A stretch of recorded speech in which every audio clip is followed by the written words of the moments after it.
Buenas noches. Definitivamente Dios da la oportunidad para encontrarnos con una persona que aprecio mucho y es el profesor Manuel Peña. Y oportunamente hoy nos encontramos con el decano del área de Economía y Negocios del Instituto Tecnológico INTEC. Así es que, Manuel, de verdad, la más cordial bienvenida. Me da mucha satisfacción esa, ese escalafón que has logrado de ser decano y que tus competencias, tus capacidades hoy puedan ser vistas. Así es que, de verdad, manifestarte en esta entrevista, en este canal, Aprende con Yurka, y por supuesto que va a llegar a muchos espacios, va a ser de gran satisfacción para los maestros, los mismos decanos, los rectores de las universidades y, ¿por qué no?, los mismos colegas y estudiantes que así te siguen y que han estado contigo en las aulas universitarias. Bienvenido, de verdad. No, muchísimas gracias, profesora. Desde que usted me dijo, eso era una orden, venir a este programa. Y es un placer, de verdad, volver a compartir con usted. Gracias, de verdad. Así es que hablemos de tus orígenes, Manuel. Mira, mis orígenes fue totalmente académico, porque yo inicié de 19 años ya con ansia de trabajar. En el 90 ya yo sabía lo que era, ya yo sabía lo que era sistema, computadora, y sabía lo que era inglés, ya para el 90, que casi nadie sabía inglés y no sabía computadora. Ya yo tenía conocimiento, pero era muy joven, no tenía experiencia de trabajo, y me consiguieron trabajo en la Universidad APEC desde los 19 años. Yo duré 13 años trabajando para la Universidad APEC, donde pasé por todos los departamentos, bueno, por la mayoría de departamentos de servicio, correspondencia y archivo. Pasé por el departamento de admisiones, trabajé con la promoción en los colegios, llevarlo a jornadas de orientación, hacer la selección. Un proceso grandísimo que trabajé con la Universidad de APEC, que fue una escuela, de verdad, totalmente. Lo que se ve en la parte académica lo conozco por la Universidad de APEC. De ahí terminé mis estudios en el área de, en el área de mercadeo. Yo comencé primero informática y finalicé lo que era un técnico analista en sistemas. Hice mi licenciatura en mercadotecnia. Después que finalicé, hice una especialidad en alta gerencia y después una maestría en gerencia de productividad. Me voy al sector empresarial para trabajar en el mundo de los negocios, porque ya era mercadólogo y lo único que conocía era la Universidad de APEC. Y decido irme a lo que es el área empresarial y viví un mundo en el mundo de los negocios. Hice lo que es una combinación de la parte académica con la tecnología. Y yo fui ejecutivo de venta en informática de lo que es el sector educativo. Mire la combinación, mi informática, mercadeo y mi experiencia en educación me dieron ese puesto. Y eso me abrió lo que es la puerta. Vuelvo a la Universidad de APEC, a un proyecto de lo que es el Centro Tecnológico de Aprendizaje, que lo creamos, y ahí estuve dirigiendo el Centro Tecnológico de Aprendizaje. Vuelvo, me voy al mundo empresarial, porque era un proyecto que tenía la universidad, pero en todo esto me quedo como profesor.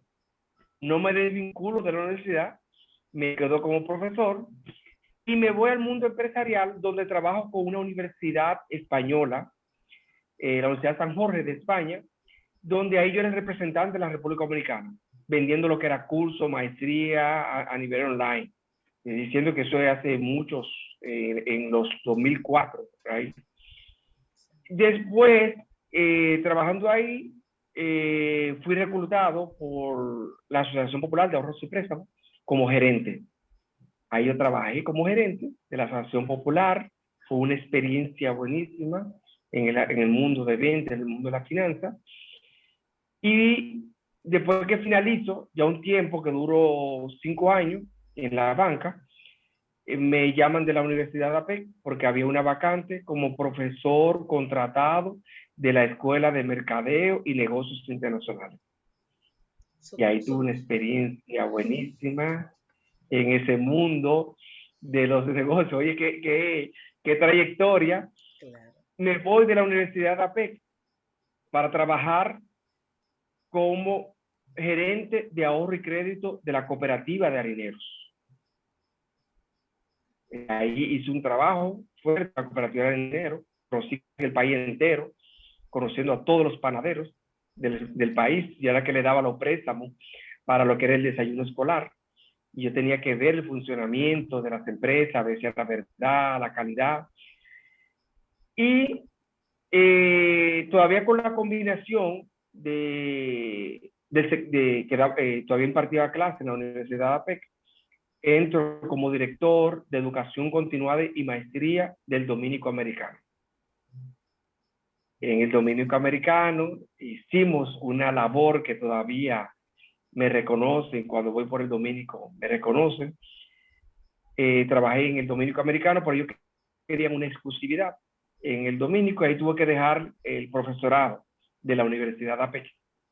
Y después de del Dominico Americano, me contrata a una universidad española en el área de gastronomía y fui jefe de estudio de gastronomía de una empresa española aquí en el país. Y fue cuando INTEC, yo solicito en INTEC como profesor. Inmediatamente ellos vieron mi perfil y me dijeron, no, te tenemos 2 cargos aquí, como coordinador de negocios internacionales o coordinador de nivel de posgrado. Pero dentro de la evaluación y el perfil, ellos me vieron más como coordinador de nivel de posgrado. Yo todavía dando clase en INTEC, lo único que podía dar clase era en la UAS, lo permitían en INTEC, y yo daba maestría en la Universidad Autónoma de Santo Domingo en todo lo que es el área de negocio, lo que es comercio internacional, comercio electrónico, ética en los negocios, que son las materias mías en el área de maestría. Y tanto por un proceso de enfermedad de mi esposa, de un tumor, converso con las autoridades de INTEC, que me dieron un apoyo incondicional y me dijeron, no, lo que Manuel pida, vamos a dárselo. Y renuncio del contrato de coordinador de negocios internacionales para ser profesor contratado de esa área. Ahí duró un tiempo y ahora mismo me llamaron en febrero que hay una vacante como decano interino y yo decidí, me apliqué en la vacante y estoy dirigiendo lo que es el área de economía y negocio con todos los coordinadores. Es un buen reto, pero así mismo como es INTEC, es un reto estar adentro, donde el proceso de enseñanza, aprendizaje es muy rápido, y así mismo se trabaja todo. Y estamos haciendo un trabajo para ayudar a los profesores, a los estudiantes y a la comunidad. Y aquí estamos, profesora. Excelente, de verdad que me da satisfacción ver y escuchar esa trayectoria que tú has tenido. Hemos compartido, sobre todo en la Universidad P, y uno tiene un desafío constante por el trato, el conocimiento, la actualización y las competencias en las aulas. Ahora con la virtualidad, la semipresencialidad y de nuevo la presencialidad, definitivamente hay que manejar también el efecto psicológico de los estudiantes y de los participantes. Claro que sí. ¿Cuáles expectativas usted ve, mi querido profesor Manuel Peña, hoy decano de esa área de economía y de negocios de INTEC? ¿Cuál es la proyección que usted ve de esos estudiantes que esperan tanto de adquirir el máximo de conocimiento práctico, teórico práctico, para obtener las competencias en el mercado laboral y en su emprendimiento individual? Mira, es un reto. Ahora mismo impartir a esta generación es un reto. Porque Se mutió. Se mutió, profesor. Se frizó. Se frizó su comunicación, profesor. Se frizó. En lo que el profesor Manuel Peña se integra, definitivamente la perseverancia es parte de lo que nos motiva a nosotros lograr nuestros sueños.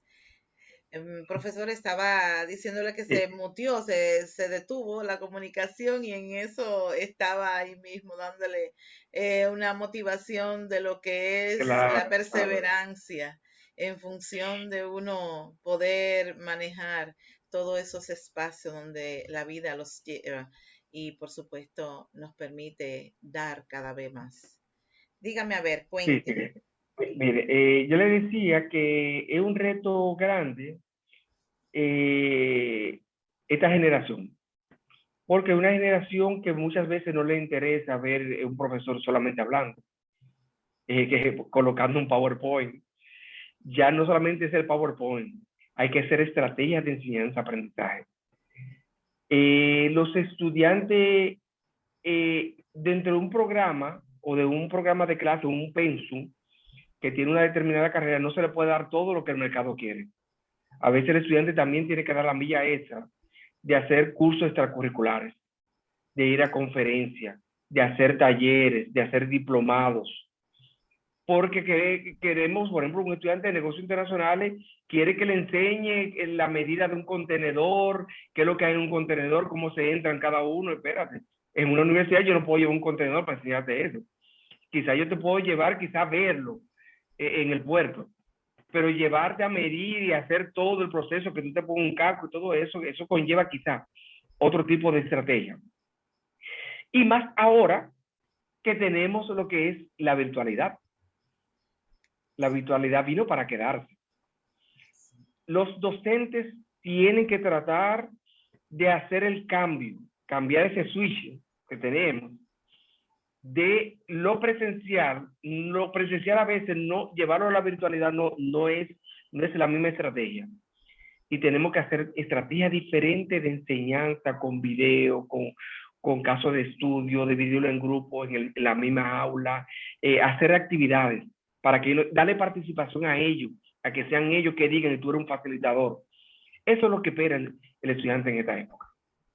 Y sobre todo que el estudiante en ese trayecto pueda entender que hay que fortalecer la investigación, la lectura, el nivel de interpretación de análisis, que es Claro, relevante en toda educación y sobre todo la educación sí, superior.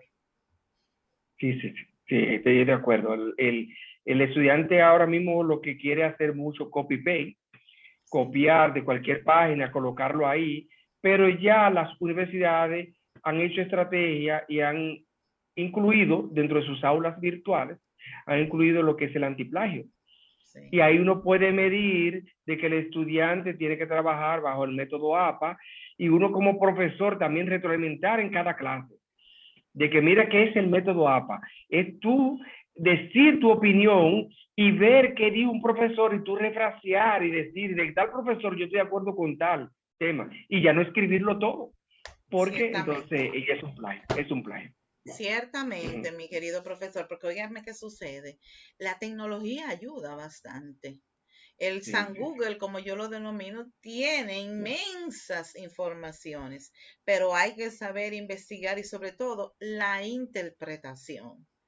Y definitivamente exactamente. nosotros los docentes estamos llamados a tener sobre todo las competencias, porque fíjese como usted ha expresado, el profesor no es solo un título, es que debe estar actualizado. Encima de la actualización por el nivel de información, debe conocer toda esta dinámica de estas soluciones informáticas existentes, que si un webcam, que si un video, que si viene esta estrategia de la dinámica, que la participación per se y sobre todo la información que tiene el estudiante cuando debe entender que con la lectura es que se refuerza la educación. Y ver las opiniones de diferentes autores, porque un autor te puede hablar, por ejemplo, en el caso suyo, usted es de aduana, conoce de aduana, conoce de puerto, conoce de tratado, de comercio, y usted tiene su opinión acerca de los tratados y la ventaja y desventaja, pero también vamos a encontrar otro autor que tiene su propia opinión, entonces yo con la opinión de cada uno, yo puedo llegar a mi opinión. Esa es la investigación, eso es lo rico de investigar y Claro. de leer el contexto de Y una sobre investigación. todo eso mismo, de toda esa información, poder obtener ese criterio propio que le permita argumentar en función de la investigación realizada y que va más allá a darle seguridad al estudiante, porque muchos te dicen, es que yo tengo medio escénico, pero es que si usted no fortalece la investigación con la lectura, pues eso le va a ayudar a usted a argumentar con propiedad la información obtenida. Que de hecho, Mira, y profesor, ahí voy con una pregunta.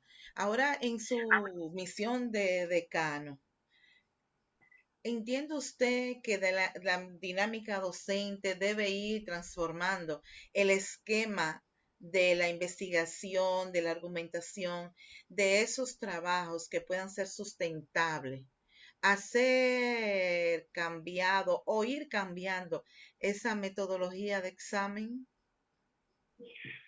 mira, ¿qué pasa? Dentro de un aula, tenemos diferentes tipos de estudiantes. Y eso hay que conocerlo y saberlo, los profesores deben saberlo. En un estudiante, en un aula, tú vas a tener estudiantes que son extrovertidos y te van a hacer una exposición tremenda. Y se van a sacar todas sus notas, sus calificaciones, en base a exposiciones. Pero a la hora que se van al examen, fácilmente le va mal. Pero te encuentras otro tipo de estudiantes que en examen es que ellos aprenden y te pueden dar a conocer sus conocimientos, pero exponiendo quizá no saben hacer nada, exponiendo porque cada quien tiene su debilidad y su desventaja. Decía Albert Einstein que si tú mides a un pez por su habilidad de escalar un árbol, entonces siempre lo va a encontrar tonto al pez, porque el pez no sabe escalar un árbol.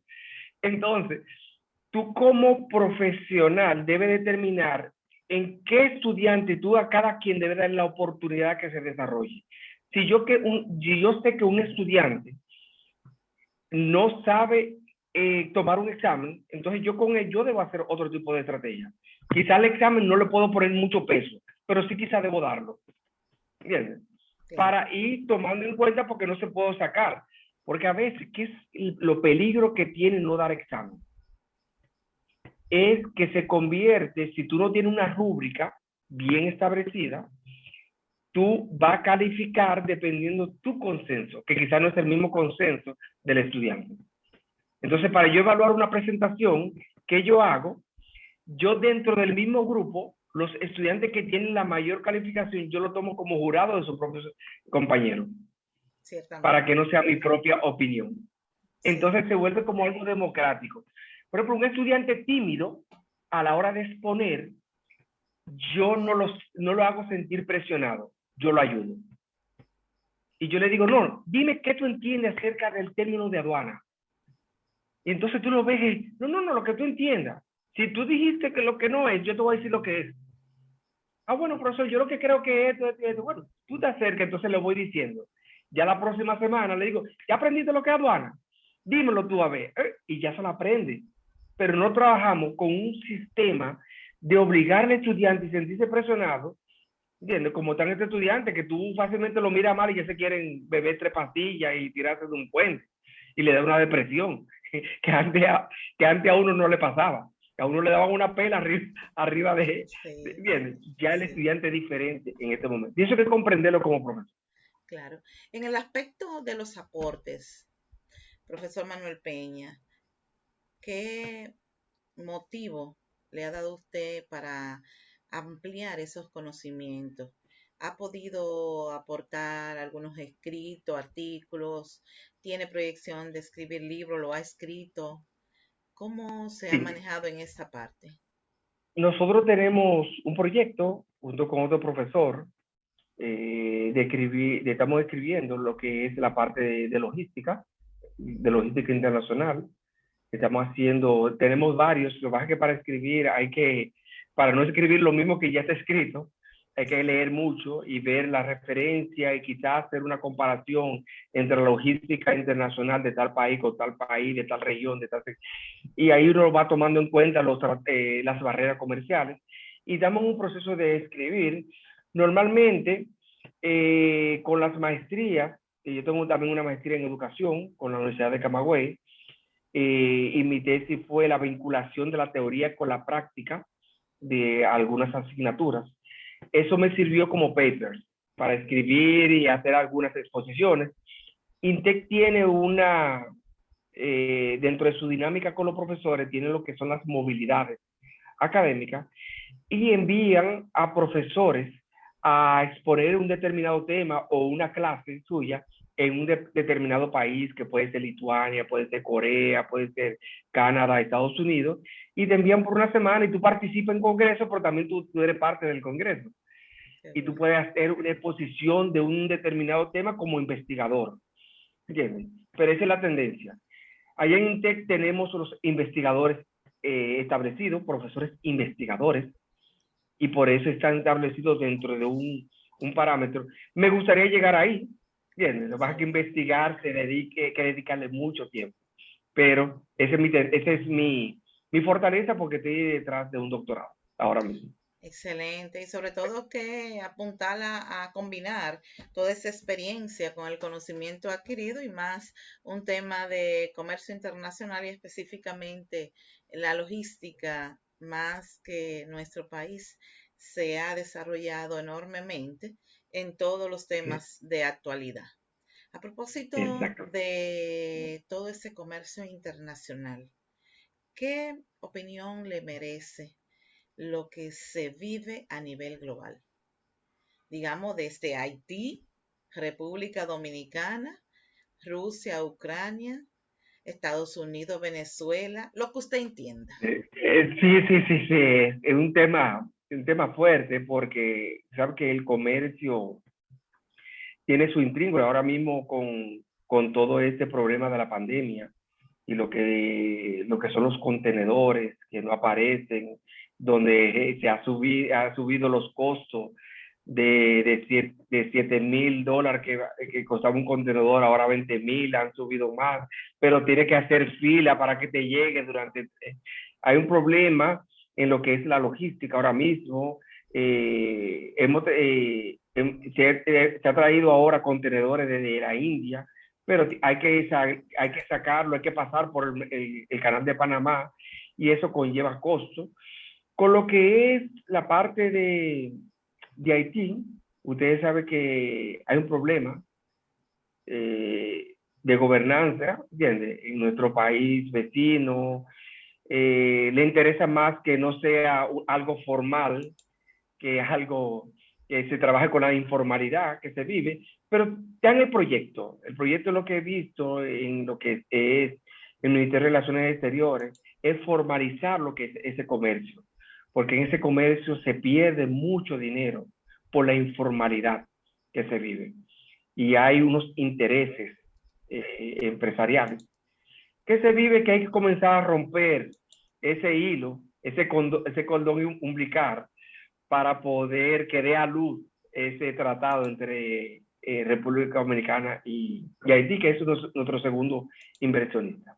Que inclusive, profesor Manuel, de verdad que pudiéramos hacer un tratado, un acuerdo parcial con una lista de productos limitada en principio, pero ahí nos alineamos a esa formalidad que usted refiere, porque el comercio informal pues deja mucho que decir, independientemente de todas las situaciones y el entorno que sucede en ese vecino país. Y en lo que corresponde a la situación Ucrania y Rusia. Sí, hay un problema tú sabes que histórico entre estos dos países, donde Ucrania en un momento pertenecía a Rusia se independizan. Entonces hay unos beneficios que tiene Ucrania con el gas que distribuye hacia Alemania. Entonces, de una u otra forma, a Rusia lo que no le interesaba era que Ucrania trabajara con la OTAN, que fuera miembro de la OTAN. Y ahí lo que hace es, pues, como que le topó y le dice, pero tú vas a hacer esto, entonces yo te voy a invadir porque ellos estaban en contra de esta parte, pero eso va a mermar en su tiempo, se va a llegar a un acuerdo hasta que ellos logren recuperar parte del territorio que ellos quieren. Eso es lo que busca Rusia. Después que tenga su territorio, ya... Entiendo que sí, que eso vaya reduciéndose y sobre todo cuando países que buscan de la demanda de los productos que se producen en Ucrania, sobre todo, pues decidan buscar otros mercados, como es el caso del gas natural con Trinidad y Tobago y la parte de Sí, los commodities que en uno y otros países, pues nosotros le compramos mucho a Canadá dentro de América del exactamente, Norte. exactamente, Sobre todo exactamente. los productos con los cuales se realiza y se produce esa materia prima del alimento para los pollos y la gallina que produce la zona norte de República Dominicana. Cierto, cierto. Ciertamente. En lo que respecta a Estados Unidos y Venezuela, con el tema de Hugo Chávez y anteriormente hablábamos del celo por el petróleo, por ese crudo, pues ahora hay un acercamiento entre el presidente de Estados Unidos y el presidente Maduro.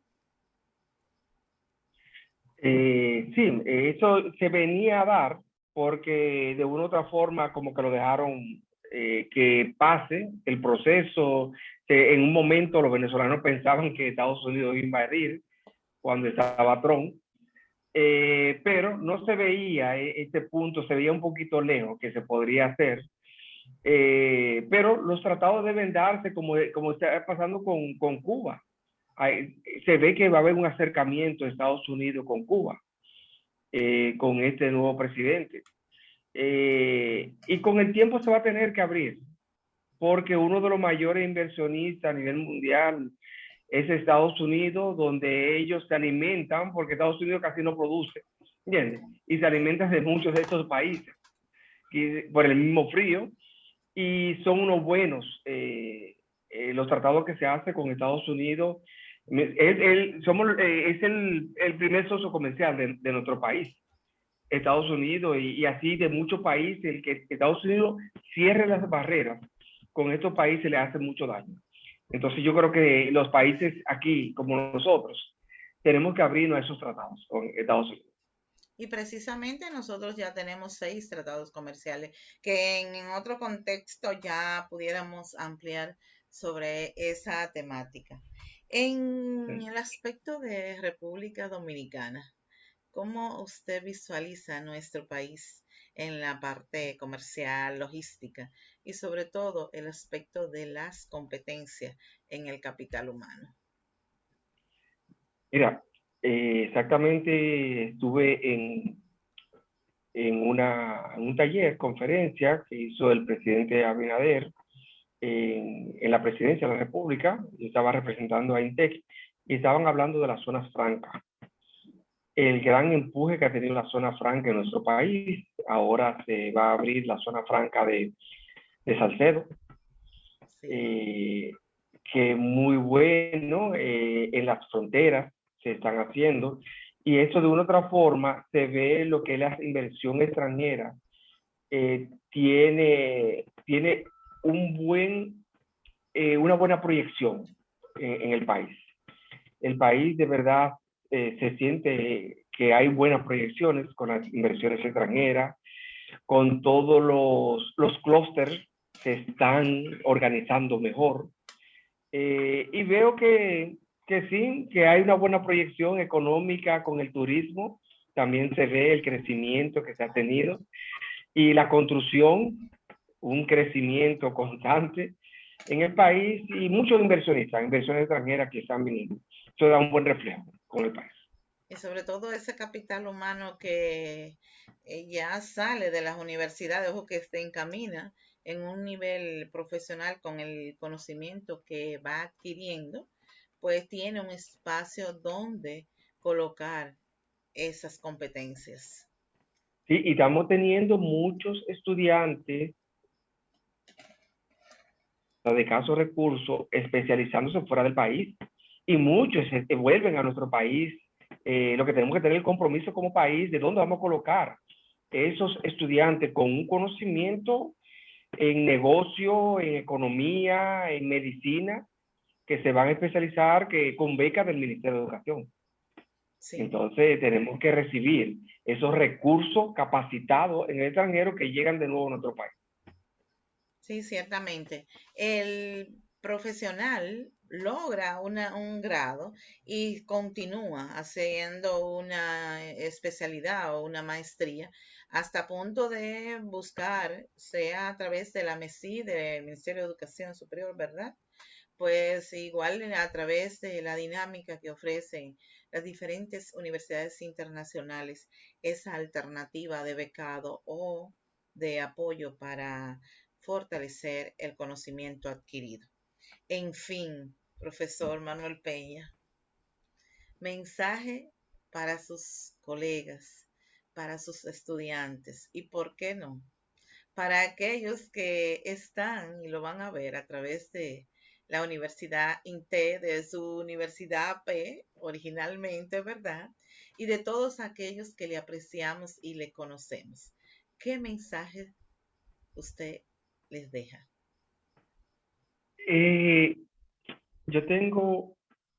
Siempre se ha dicho que lo más constante es el cambio.